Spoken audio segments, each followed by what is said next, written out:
Und da schauen wir gleich mal auf unsere Wettercam. Heute Morgen zeigt sie uns Bilder aus Schladming in der Steiermark. Es sind dichte Wolken zu sehen, aber im Laufe des Tages dürfte auch in Schladming dann die Sonne hervorkommen. Schauen wir gleich auf die Großwetterlage. Mitteleuropa liegt im Übergangsbereich von sehr warmer Luft weiter südöstlich sowie kühler Meeresluft im Nordwesten. Damit gehen zwischen Südskandinavien, dem Baltikum und dem Alpenraum Regenschauer und Gewitter einher. Ein neues Tief mit viel Regen hat sich bei den britischen Inseln auch formiert. Am heißesten heute wieder am Mittelmeerraum, 32 Grad maximal in Madrid. In Österreich heute abwechselnd Sonne und Wolken, in der Früh im Osten noch einige Regenschauer, die ziehen aber jetzt dann langsam ab im Laufe des Tages. Dann vor allem im Berg- und Hügelland ein paar Schauer und teils heftige Gewitter. Man muss immer damit rechnen.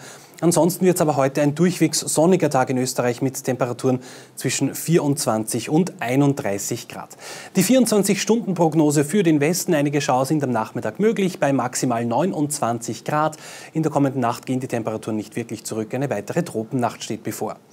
Ebenso im Osten, aber hier wird es ein bisschen besser. Hier kommt deutlich mehr die Sonne zum Zug mit 26, 27 Grad, in Wien sogar bis zu 30 Grad. Die 7-Tages-Prognose für den Westen, Sie sehen es, morgen am Samstag, Sonntag und Montag eher etwas verregnet. Auch die Temperaturen gehen dann deutlich zurück. Und im Osten morgen und am Sonntag auch einige Regenschauer. Die Temperaturen bleiben so bei 26, 25 Grad.